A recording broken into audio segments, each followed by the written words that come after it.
வருகிற பிப்ரவரி 6 மற்றும் 7ஆம் தேதிகளில் பல்வேறு நலத்திட்ட உதவிகளை வழங்குவதற்காக தமிழக முதலமைச்சர் மு.க.ஸ்டாலின் திருநெல்வேலி வருகிறார்.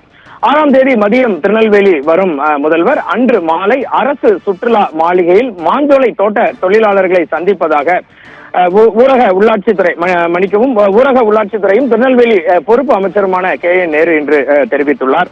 அதோடு கூட மீனவர்களையும் திருநெல்வேலி மாவட்ட மீனவர்களையும் 6ஆம் தேதி மாலை பொழுதில் அரசு சுற்றுலா மாளிகையில் முதல்வர் மு.க.ஸ்டாலின் சந்தித்து பேசுவதாக தற்போது தகவல்கள் வெளியாகி உள்ளது.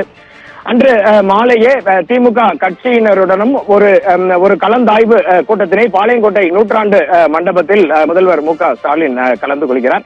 பின்னர் 7ஆம் தேதி காலை திருநெல்வேலி பாளையங்கோட்டை அரசு மருத்துவக் கல்லூரி மருத்துவமனை திடலில் நடைபெறும் பல்வேறு நலத்திட்ட உதவிகள் வழங்கும் விழாவில் கலந்து கொள்ளும் முதல்வர் 40,000 பேருக்கு இலவச வீட்டுமனை பட்டாக்களை வழங்க இருப்பதாக தற்போது தகவல்கள் வெளியாகி உள்ளது.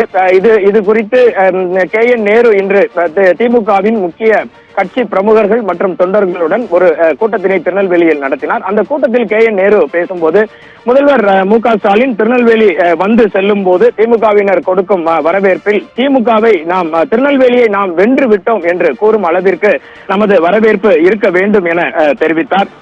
முதல்வர் மாஞ்சோலை மக்களை வண்ணார்பேட்டை சுற்றுலா மாளிகையில் சந்திக்கிறார். அவர் மாஞ்சோலைக்கு எதுவும் செல்லவில்லை என்பதும் தற்போது உறுதிப்படுத்தப்பட்டிருக்கிறது பானு.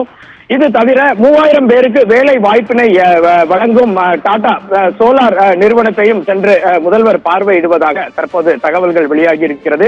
6ஆம் தேதி மதியம் திருநெல்வேலி வரும் முதல்வர், தூத்துக்குடி விமான நிலையத்திலிருந்து திருநெல்வேலி வரும் முதல்வர் 7ஆம் தேதி மதியம் 1 மணி வாக்கில் அனைத்து நிகழ்ச்சிகளையும் முடித்துக் கொண்டு மீண்டும் சென்னை திரும்புவதாக தற்போது தகவல்கள் வெளியாகி உள்ளது.